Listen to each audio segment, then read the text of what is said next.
আমারে না বানাইলে বুঝি তুমি আসমান জমিন চন্দ্র সূর্য পর্যন্ত বানাইতে না। আল্লাহ জানতে চাই গো,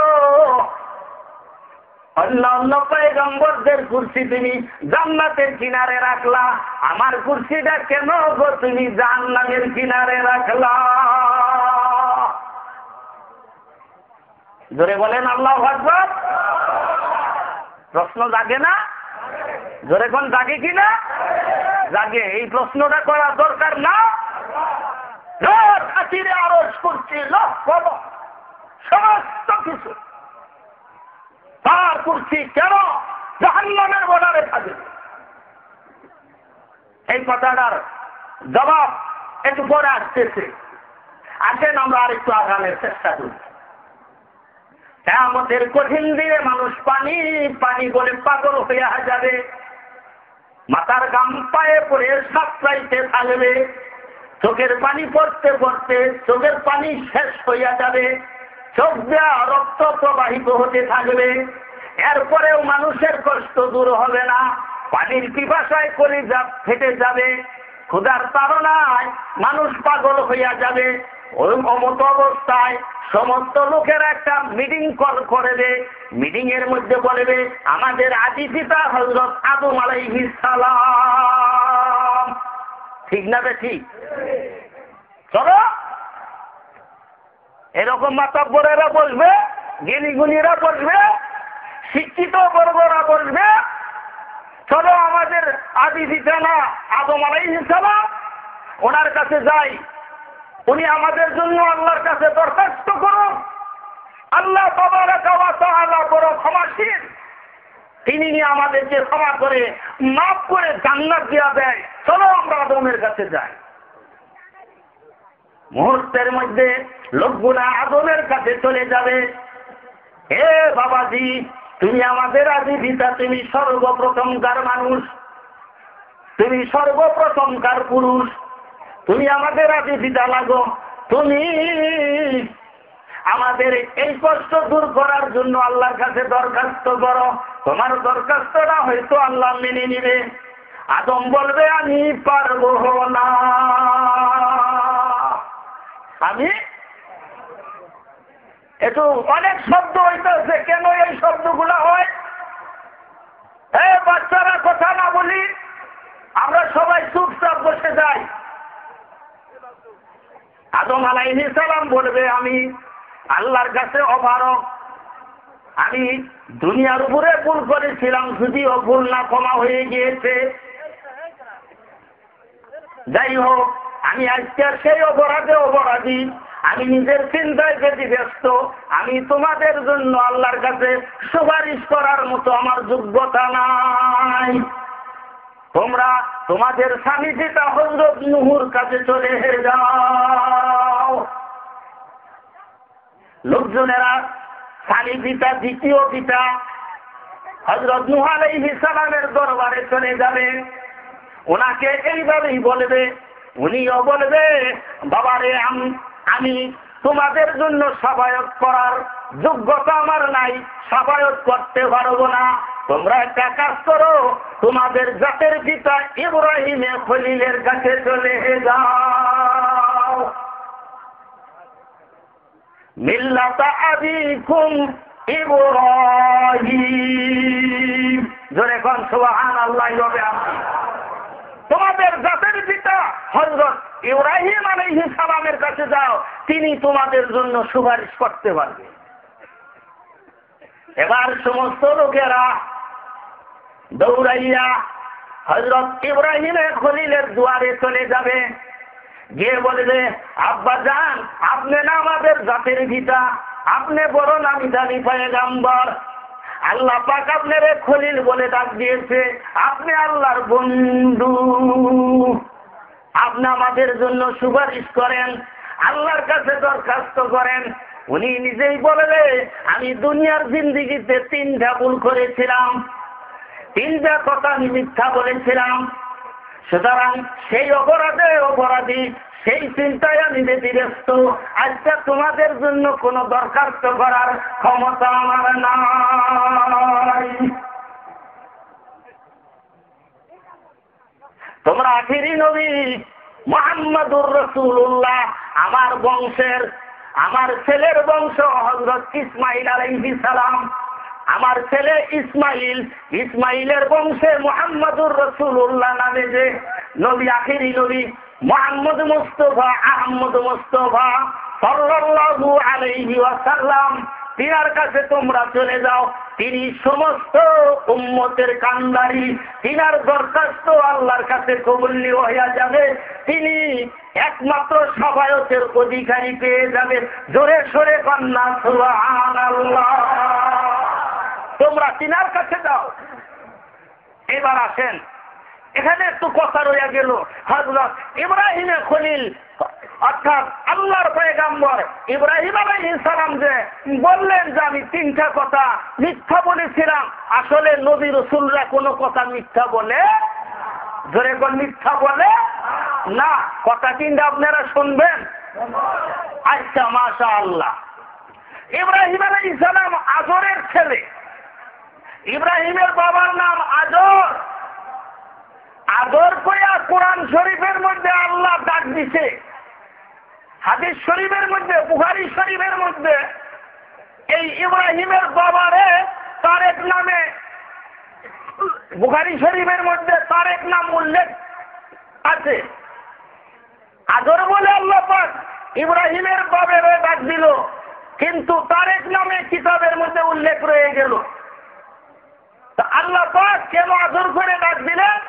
নমরুদের যুগে এই ইব্রাহিমের বাবা ছিল, নমরুদের সাথে তার বিশাল বড় সম্পর্ক ছিল। এইটি মূর্তি বানানোর কাজে নিয়োজিত ছিল। মূর্তি বানাইতো, মূর্তি ছিলেন না। ওই যে ছোট খোদা, মেজ খোদা, বড়রা কাইতে থাকে, হ্যাঁ, এই মূর্তি বানাইতো। এইটি এই জন্য এর আল্লাহ পাক আজর বলে ডাক দিয়েছে। যাই হোক, তো এই আজরের ঘরে হযরত ইব্রাহিমে খলিল আলাইহিস সালামকে আল্লাহ পাক প্রেরণ করেছে। এখানে মেলা আলোচনা, আমি সামনের দিকে যাওয়ার চেষ্টা করতেছি। আমাকে কিছু প্রশ্ন করা হয়েছে, ওইগুলার উপরে আমার কথা বলতে হবে।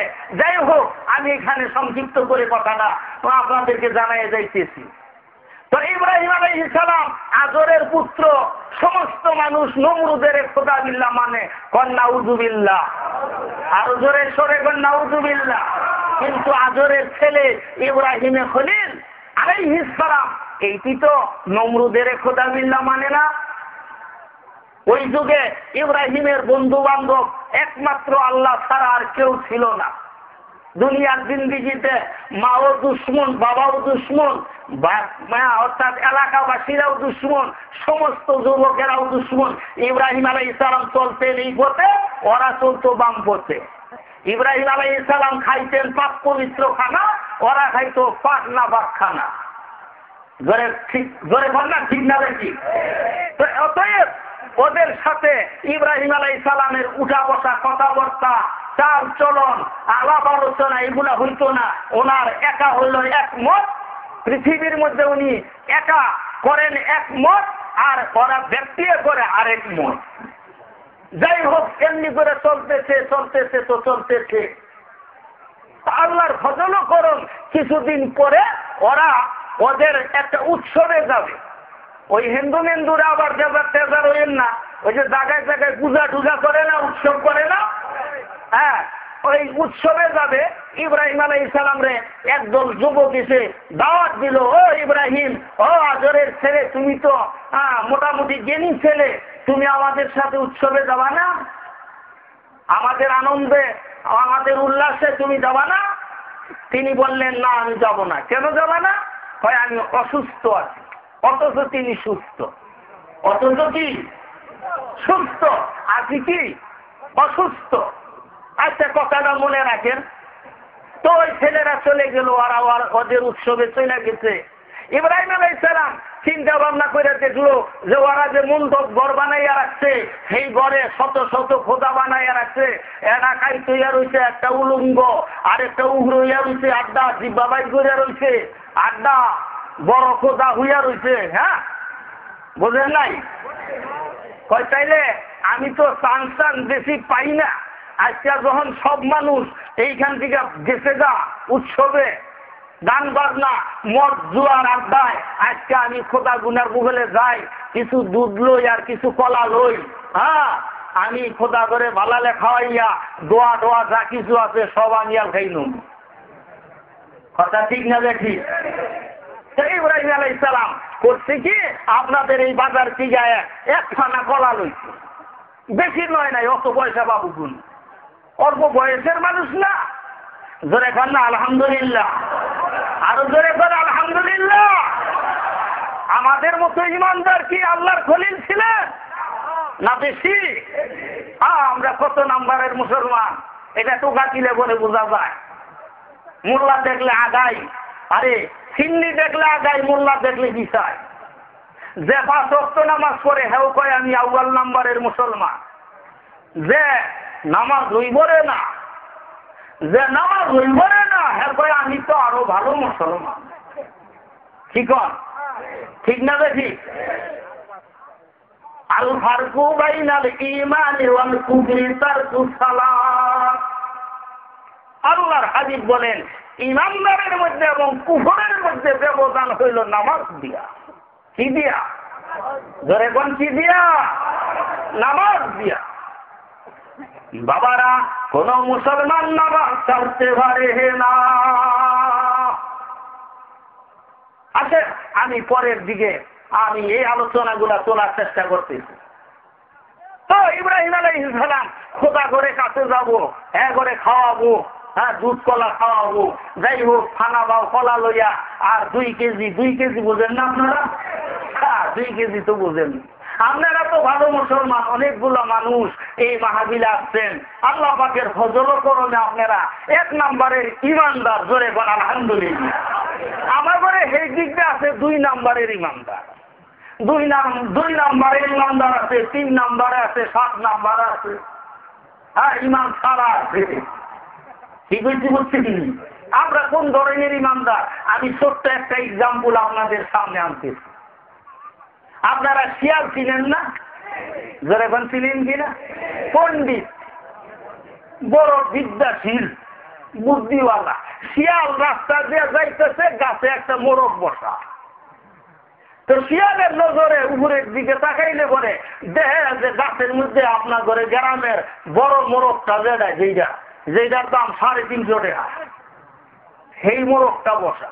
শিয়ালের তো পাকড়াও লাগিয়ে গেছে না, কয় হায় হায় রে, এই মোরগটারে যদি নামাইতে পারতাম তাইলে আমার কয়েকদিনের রিজিক হইয়া যাইত, রোজা মোজা ঈদ টিদ পাইতে আলাইতাম। ঠিক করেছি বুঝছেন নি? তো শিয়াল নেক পাহাড় আর ওই গাছের কিনারার দিকে সামনের দিকে আগাইতেছে।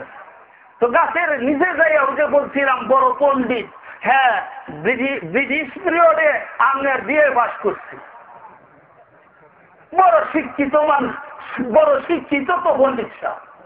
তো এইটি গাছের নিচে যাইয়া একটা বুদ্ধি রড়াইলো, এইটা রড়াইলো যে